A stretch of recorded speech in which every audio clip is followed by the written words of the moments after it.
सबसे पहले मैं बोलूंगा फॉर ऑब्जेक्टिव। सभी विद्वान बच्चे ऑब्जेक्टिव लेंस को यानी पहले वाले लेंस को प्रेम पूर्वक देखें और कक्षा 10वीं को याद करें। कक्षा 10वीं में एक फॉर्मूला हुआ करता था, magnification is equal to minus V by U. जानते हो ये माइनस वी बाय यू था या प्लस वी बाय यू था? सर सोच के बोलो यार। बेटा मिरर के लिए माइनस वी बाय यू था, लेकिन लेंसेज के लिए प्लस वी बाय यू था। ये फॉर्मूला था हमारा, M is equal to H I by H O is equal to V by. ये कक्षा 10वीं का फॉर्मूला है, 11वीं में सॉरी 12वीं में भी हम उसको देखते हैं। किसी भी लेंस की मैग्निफिकेशन का फॉर्मूला होता है V upon image distance upon object distance. अब मुझे बताना ध्यान से, सारे बच्चे ध्यान से, मेरे ऑब्जेक्टिव लेंस की जो इमेज बन रही है वो कितने डिस्टेंस से बन रही है? वीओ। कितने? वीओ। क्या ये वीओ प्लस का है या माइनस का है? क्यों? राइट की तरफ है तो क्या होगा? प्लस का। देखो अगर निभा अभी नहीं सुनेगी या कोई और बच्चा अभी नहीं सुनेगा, अगले ही सेकंड, क्योंकि तुमसे डायग्राम बनवाया है तो तुमसे डिराइव भी करा लेंगे और ऑन द टाइम तुम्हें दिक्कत ना हो इसलिए बोल रहा हूं, आराम से समझते चलो। इमेज डिस्टेंस, ऑब्जेक्टिव की इमेज बन रही है, ये रही इमेज। ये दूरी कितनी है? वीओ प्लस का वीओ। और ऑब्जेक्टिव लेंस का ऑब्जेक्ट कहां रखा है? यूओ। ये भी प्लस का होगा, ये माइनस का होगा। यूओ माइनस का लेंगे क्योंकि लेंस से लेफ्ट की तरफ है और लेफ्ट वाले सारे डिस्टेंस कैसे माने जाते हैं? तो माइनस यू। हाँ ना बोलो, अरे बोल दो यार। तो आपने मैग्निफिकेशन ऑफ ऑब्जेक्टिव लेंस का फॉर्मूला लिख दिया। हाँ ना बोलो, अरे बोल दो। इसका एक स्पेशल केस होता है, अभी सिखा दूं। स्पेशल केस क्या होता है? असल में जितने भी माइक्रोस्कोप हैं उनमें एक बहुत ही गंदा रूल है, उस गंदे रूल को सुनना तुम। माइक्रोस्कोप में रूल कहता है कि माइक्रोस्कोप का जो ऑब्जेक्ट रखा होना चाहिए, क्या रखा होना चाहिए? ऑब्जेक्ट। क्या? माइक्रोस्कोप का ऑब्जेक्ट देखो ये मेरा ऑब्जेक्टिव लेंस है, इसका कुछ फोकल लेंथ होगा 12 सेंटीमीटर मान लेते हैं। ऑब्जेक्टिव लेंस के आगे ऑब्जेक्ट रखते हैं, पीछे इमेज बनती है। ये रहा ऑब्जेक्टिव लेंस, इसके आगे ऑब्जेक्ट रखते हैं यहां पे, ठीक है। इधर मैंने ऑब्जेक्ट रखा हुआ है, मेरी बात सुनना ध्यान से। अगर इसकी फोकल लेंथ 12 सेंटीमीटर है ना, तो मुझे इस ऑब्जेक्ट को पता है कहां रखना है? कहां रखना है? फोकस पे ही रखना है क्या? अगर फोकस पे रखूंगा तो इमेज कहां बनेगी? इंफिनिटी पे। फोकस पे नहीं रखना, फोकस से आगे रखना है क्या? नहीं, फोकस से जस्ट पीछे रखना है। फोकस से भैया, फोकस से आगे नहीं रख सकते क्या? अगर इसका फोकस 12 सेंटीमीटर है तो इसको हम 10 पे रख लेंगे, 10 सेंटीमीटर पे। अरे बालक, अगर फोकस से आगे रखोगे तो जिसने लेंसेज पढ़े हैं कक्षा 10वीं में वो जानता है कि लेंसेज के रे डायग्राम के अकॉर्डिंग, टेबल के अकॉर्डिंग, एक कन्वेक्स लेंस में अगर फोकस और ऑप्टिकल सेंटर के बीच में ऑब्जेक्ट रखा होता है तो इमेज बनती है on the same side, enhanced, virtual, erect. ये इमेज जो इसकी इमेज यहां बन रही है, यहां नहीं बनेगी, पीछे बन जाएगी अगर एफ और ओ के बीच में ऑब्जेक्ट आ गया तो फोकस अगर 12 है तो मुझे 12 के जस्ट पीछे रखना है, जस्ट पीछे। तो ये बात जो मैंने आपको बताई, ये बहुत बारीक बात न्यूमेरिकल रीजनिंग में काम आने वाली है कि किसी भी माइक्रोस्कोप, कंपाउंड माइक्रोस्कोप, 2 लेंस वाले माइक्रोस्कोप में ऑब्जेक्टिव के कितना आगे ऑब्जेक्ट रखा जाता है? चिपका के नहीं, फोकस के दायरे में नहीं, फोकस से जस्ट। अगर फोकस 12 सेंटीमीटर है तो 12.5 पे रख दूंगा ऑब्जेक्ट को। क्यों भैया? क्योंकि बेटा और पास में आ नहीं सकता। फोकस पे रखूंगा तो ऑब्जेक्ट इमेज इन्फिनिटी बनेगी, फोकस से आगे आ गया तो इमेज बन जाएगी, यही इमेज पीछे बना देगा, ये इमेज बनेगी ही नहीं। ये वाली इमेज यहां ना बन के इसके लेंस के पीछे बन जाएगी, वो भी गलत हो जाएगा। इसीलिए कहां रखा जाता है? फोकस के जस्ट पीछे। ये जो हिंदी में लाइन मैंने आपको बोली कि माइक्रोस्कोप के केस में ऑब्जेक्ट को ऑब्जेक्टिव लेंस के फोकस के जस्ट पीछे रखा जाता है। ये लाइन काम तो पता नहीं कितनी जगह पे आती है, हमारे हम एमसीक्यू करते हैं तब तो, लेकिन पता नहीं होती, इंफॉर्मेशन कहीं बुक में लिखी नहीं है। ये एक रूल है, उस रूल के अकॉर्डिंग होता है। आगे वो रूल का मतलब भी बताऊंगा कहां से बोल रहा हूं मैं। ये अभी के लिए भैया इसका कोई फायदा है यहां पे जो आपने बताया कि ये जो ए पॉइंट है, जो मैंने ऑब्जेक्ट रखा है ए बी, ये जो यू है ये फोकस से थोड़ा सा, फोकल लेंथ से थोड़ा सा बड़ा है छोटा है? ये यू जो है ये फोकल लेंथ से थोड़ा सा बड़ा है छोटा है? ऑब्जेक्ट फोकस के पीछे रखना है, फोकस और ओ के बीच में?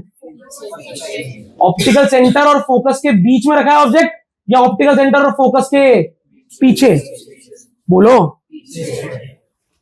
लेंस फोकस और उसके जस्ट पीछे object, objective lens, objective focus, उसके जस्ट पीछे, क्योंकि जस्ट पीछे ऑब्जेक्ट रखा होता है, जस्ट पीछे। तो देखो फोकस यहां कहीं होगा, बट यहां कहीं होगा, और उसके पीछे क्या रखा हुआ मैंने, ऑब्जेक्ट। तो जब मैं इसकी फोकल लेंथ मार्क करूंगा FO, तो FO ऐसा कुछ होगा, हाँ ना बोलो। तो आपको लग रहा है FO और UO नियरली सेम ही होंगे। UO थोड़ा सा बड़ा नहीं आया, UO थोड़ा छोटा है, बड़ा है, क्योंकि ऑब्जेक्ट फोकल लेंथ से थोड़ा सा ज्यादा दूर रखा है, फोकस वाले पॉइंट थोड़ा सा पीछे रखा है। तो ऑब्जेक्ट डिस्टेंस थोड़ी बड़ी है, फोकल लेंथ थोड़ी सी छोटी है, लेकिन वो नियरली इक्वल है। क्या है, नियरली। तो ये बात आपकी जहन में डालने के लिए मैं एक तक लिख देता, आप बुक खोलो कि बुक में लिखा हुआ है, पर आपको समझ में नहीं आएगा क्यों लिखा हुआ है। बुक में ऐसा लिखा है कि UO is nearly equal to FO। Special case, object को हम हमेशा ट्राई करते हैं ऑब्जेक्टिव के फोकस के जस्ट पीछे रखें, तो फोकल लेंथ और ऑब्जेक्ट डिस्टेंस नियरली सेम ही होते हैं। भैया और भी कुछ है जानने वाला? हाँ, एक और चीज है जानने वाली। हम ये ट्राई करते हैं कि ये जो इमेज बन रही है, ऑब्जेक्टिव ने जो इमेज बनाई, ऑब्जेक्टिव ने जो ये इमेज आईपीस से बिल्कुल सटी हो, बिल्कुल चिपकी हो। समझ रहे हो? हम सेटअप जब बनाते हैं माइक्रोस्कोप का, तो ऐसा बनाते हैं कि ऑब्जेक्टिव ने, बोलो मेरे साथ, जहां पर इमेज बनाई है, जहां पर ऑब्जेक्टिव ने जहां पर इमेज, उससे जस्ट साइड में रख दो आईपीस लेंस, जस्ट साइड में। इससे क्या होगा भैया? देखो, अभी तुम जो बच्चे विद्वान है उनके लिए बोल सकते हो, क्योंकि वो बिल्कुल ग्रैब कर लेंगे बात को। सुनना, मैं इस ऑब्जेक्टिव लेंस से क्या बोल रहा था भाई, सुन, मैं ऑब्जेक्ट को तेरे फोकस के पीछे रखूंगा, तू उसकी virtual erector, sorry real inverted image बनाइयो। कहां पर? आगे। ये वाला केस पता है कौन सा? जो 10th जानते हैं उन्हें पता होगा। ये ऑब्जेक्टिव लेंस में कौन सा केस चल रहा है? ये चल रहा है between F and 2F। Object is placed between F and 2F, image is formed beyond 2F। इधर वाले 2F के पीछे इमेज बन रही है, रियल बन रही है, इन्वर्टेड बन रही है, एनलार्ज बन रही है। ये केस है। लेकिन इस लेंस में ये केस नहीं है। इस लेंस के केस में जहां ऑब्जेक्ट रखा है वहीं पर इमेज बन रही है।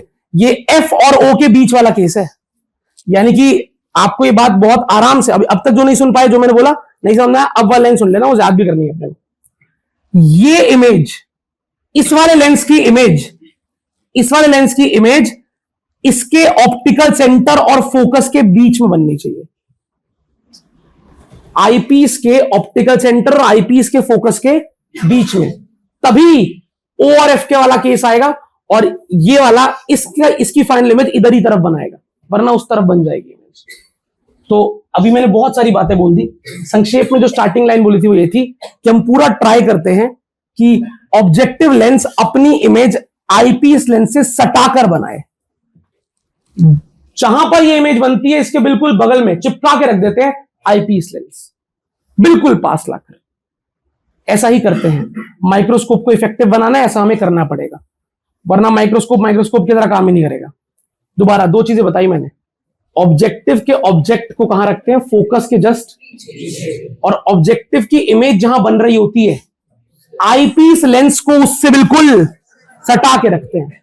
नहीं आया क्या? श्योर हो भैया? इससे भी कुछ डाटा निकलेगा क्या? हाँ, डाटा ही तो निकलेगा। डाटा क्या निकलेगा कि अगर सच में ये इमेज यहां बनती, इधर देखना बालक, इधर देखना, ऑब्जेक्टिव, बुद्धि है तो ध्यान से, फोकस ऑफ ऑब्जेक्टिव लेंस, सही है? तो this is focal length of objective and this is object distance of objective, और दिख रहा है ये नियरली क्या है? इक्वल। ये रही ऑब्जेक्टिव का ऑब्जेक्ट, और इसने जो इमेज बनाई वो ये रही।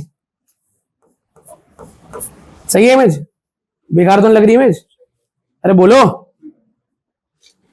अरे लो यार, थोड़ा सा दूर कर देता हूं, मैंने बिल्कुल ही सटा दिया।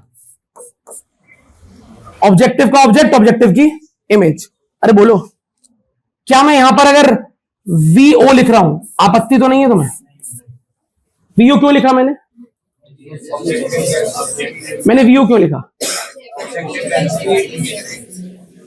ऑब्जेक्टिव लेंस की का इमेज डिस्टेंस है, तो इमेज डिस्टेंस तो v से डिनोट करते हैं। इमेज डिस्टेंस v से, ऑब्जेक्ट डिस्टेंस u से, और फोकल लेंथ f से। सही है, मैंने ऑब्जेक्टिव की मार्किंग करी है। अरे बोलो। अब एक और चीज की मार्किंग करता हूं, आईपीस की मार्किंग। किस किस को लगता है और पता है कि ये जो मैंने येलो से मार्क किया है, ये चीज आईपीस लेंस का ऑब्जेक्ट है? ये आईपीस का ऑब्जेक्ट है, जिसको लगता है वो हाथ ऊपर कर दो। हिंदी में वो लाइन बोलना जो मैं बोलता तुम्हें ये समझाने के लिए। किसी को नहीं समझ में आया तो मैं समझाने के लिए एक लाइन बोलता ना भाई, कि ये जो येलो वाला पार्ट है, ये आईपीस की का ऑब्जेक्ट क्यों है? ऑब्जेक्टिव ने जो इमेज बनाई, वो इमेज आईपीस के लिए ऑब्जेक्ट का काम करती है। ये बात पता है? तो जब मैं आईपीस से पूछूंगा तेरा ऑब्जेक्ट कहां रखा है, क्या बोलेगा? ये तो रहा। तो दूरी को क्या बोलते हैं? यूई। सही लिखा है मैंने? यूई क्यों लिखा? ई मतलब क्या? आईपीस का ऑब्जेक्ट डिस्टेंस। नहीं आया?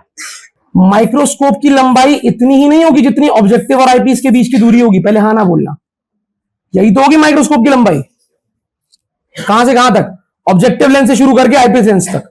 यही तो होती है पूरे माइक्रोस्कोप की लंबाई। हाँ ना बोलो। अरे बोलो, होगी नहीं होगी? अगर एक आम बच्चे से पूछूंगा तो बोलेगा भैया साफ दिख रहा है मुझे। तुम बताना दिख रहा है नहीं दिख रहा?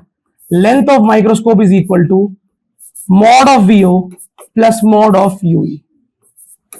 कौन कौन कहता है साफ दिख रहा है? तो क्लियर है? श्योर कि टोटल लंबाई माइक्रोस्कोप की होगी किसके इक्वल? VO plus Yui. ये इनमें से कोई नेगेटिव भी हो सकता है, इसलिए मैंने मॉड लगा दिया। तो V O plus U E is equal to पूरे माइक्रोस्कोप की लेंथ। अब सुनिए, जैसे जैसे जैसे ऑब्जेक्टिव को ऑर्डर दिया गया कि ऑब्जेक्ट को अपने फोकस के जस्ट पीछे रखियो, और उससे एक चीज निकल के आई कि U O is nearly equal to F O, ऐसे ही ऑब्जेक्टिव की इमेज को ऑर्डर दिया गया कि तू आईपीस से बिल्कुल चिपक के बनी हो। इससे क्या हो जाएगा? ये चिपक के बनेगी तो, अगर ये चिपक के बनेगी तो यूई नियरली क्या हो जाएगा? यूई बहुत छोटा होता है तो क्या हो जाएगा? और वीओ बहुत, तो length of microscope will be nearly equal to V O. कौन समझ पा रहा है? कि भाई अगर ये येलो वाला पार्ट बिल्कुल लेंस से चिपक गया तो वीओ तो काफी और यूई काफी, तो यूई नियरली 0 हो जाएगा, तो वीओ और एल बिल्कुल ऑलमोस्ट इक्वल हो जाएगा। नहीं आया? तो ये बात बस लिखवानी थी, इसलिए वो समझा रहा सब कुछ। यहां देख लो कि ये सारा खेल किसके लिए चल रहा है? ऑब्जेक्टिव के लिए। मैंने एक स्पेशल बात लिखी थी, मैं दोबारा लिख रहा हूं उसको। In special cases we take U O nearly equal to F O, U O और एफओ नियरली इक्वल हो जाते हैं, और V O nearly equal to L. और अगर ऐसा हो गया तो यू और वीओ की वैल्यू पुट करना जरा। क्या मैग्निफिकेशन का नया फॉर्मूला नहीं आ जाएगा? मैग्निफिकेशन ऑफ ऑब्जेक्टिव बन जाएगा, वीओ को पुट कर दूंगा एल और यू को पुट कर दूंगा एफओ, तो माइनस एल बाय एफओ। तो this is first formula, this is second formula, और ये दोनों फॉर्मूले किसके हैं? ऑब्जेक्टिव लेंस के। फॉर ऑब्जेक्टिव लेंस आप ऑब्जेक्टिव लेंस की मैग्निफिकेशन इन दो फॉर्मूलों से निकाल सकते हो। भैया कब कौन सा यूज करना है? बालक, प्रश्न के अंदर आपको माइक्रोस्कोप की लंबाई दे रखी है, तो ऑब्वियसली ये यूज करोगे। अगर आपको प्रश्न के अंदर वीओ और यूओ की जानकारी दे रखी है तो ऑब्वियसली ये यूज करोगे। ऑब्जेक्टिव लेंस के ऑब्जेक्ट पर भी कंडीशन लगाई मैंने, और ऑब्जेक्टिव लेंस की इमेज पर भी कंडीशन लगाई। ऑब्जेक्ट पर क्या कंडीशन लगाई? कि ऑब्जेक्टिव लेंस का ऑब्जेक्ट उसके फोकस के, ऑब्जेक्टिव लेंस का ऑब्जेक्ट उसके फोकस के जस्ट, और ऑब्जेक्टिव लेंस की इमेज आईपीस लेंस से चिपकी हुई होनी चाहिए, बिल्कुल पास होनी चाहिए। भैया ये दोनों कंडीशन आपने क्या बोल के लगाई? बता देता हूं। ये दोनों कंडीशन इसने लगाई क्योंकि अगर ये दोनों कंडीशन सच होंगी तो मैग्नीफाइंग पावर, यानी माइक्रोस्कोप आपको छोटी से ऑब्जेक्ट की बहुत बड़ी इमेज बना के देगा। जितना आप ऑब्जेक्ट को फोकस के पास रखोगे, ऑब्जेक्ट को फोकस के करीब रखोगे, फोकस पे नहीं रख सकते, उसके आगे भी नहीं रख सकते, फोकस के पास रखना है बस। और जितना ज्यादा इसकी इमेज आईपीस लेंस के पास बनेगी उतना ज्यादा बड़ी इमेज, फाइनल इमेज आपको दिखेगी। छोटी छोटी चीजें बहुत बड़ी होकर दिख जाएगी आपको। माइक्रोस्कोप बहुत बेहतर काम करेगा। अच्छा खैर, ये बताओ, ये आईपीस का ऑब्जेक्ट तो ये रहा, ये आईपीस का ऑब्जेक्ट है, मान गया। आईपीस अपनी फाइनल इमेज यहां बनाता है, यही तो बनती है फाइनल इमेज। और मैंने कहा, क्या कहा था, आईपीस अपनी इमेज कहां बनाएगा, एलटीडीवी पर। तो ये जो दूरी है, ये जो इमेज डिस्टेंस है, ये किसके बराबर होगा, कैपिटल डी के बराबर। नहीं आया समझ में, आया कि नहीं आया बेटा? आप तो इसे वीई ही बोलेंगे, image distance for eyepiece lens, eyepiece की इमेज का डिस्टेंस।